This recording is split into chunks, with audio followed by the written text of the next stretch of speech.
Tomorrow on BBC One, Cup Final Grandstand, featuring the FA Cup Final replay between Brighton and Hove Albion and Manchester United.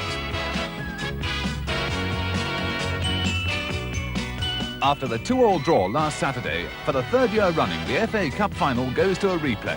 Can Brighton withstand the might of Manchester United once again? David Coleman presents top live coverage from Wembley Stadium of the FA Cup Final replay in Cup Final Grandstand tomorrow at 7:15 on BBC One. In 2 minutes, international golf from Hoylake. First, the news headlines with John Humphreys. The former Prime Minister, James Callaghan, has stepped into the debate over the Labour Party's policy on nuclear defence.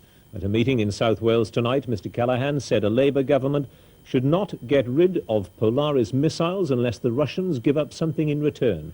We must aim at multilateral disarmament, he said. This is the way to secure peace. The row goes on too over secret cabinet papers leaked to the press.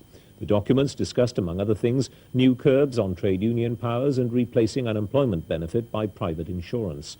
For the Conservatives, Norman Tebbit said they were merely some of a wide range of options. He said any suggestion the papers might have been leaked by cabinet ministers was ridiculous. More trouble looming at BL's Cowley plant over the washing up time dispute. At a mass meeting tonight, the men voted overwhelmingly to keep their washing up time and not to accept the company's offer of bonuses instead. The issue will now be negotiated at national level.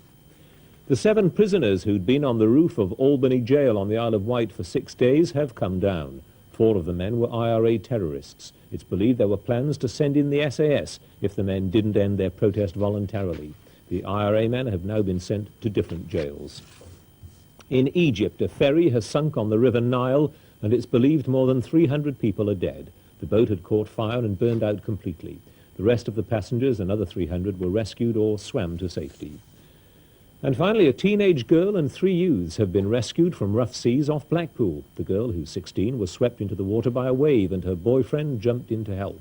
2 passers-by also went in, and all 4 had to be rescued by police. They're now being treated for exposure. The rescue was in the same place where 4 people drowned earlier this year. That's it for now. Good night. Breakfast Time tomorrow takes to the streets with the opinion pollsters to find out exactly how they get their facts. Tim Curry, star of Pirates of Penzance, talks about his new film role, and managers and players in the FA Cup replay give their final thoughts. That's all on Breakfast Time from 6:30. Then at 9:05, BBC Wales joins Radio 4 and Sir Robin Day for Election Call, when viewers and listeners can put their questions to the Right Honourable Dennis Healy.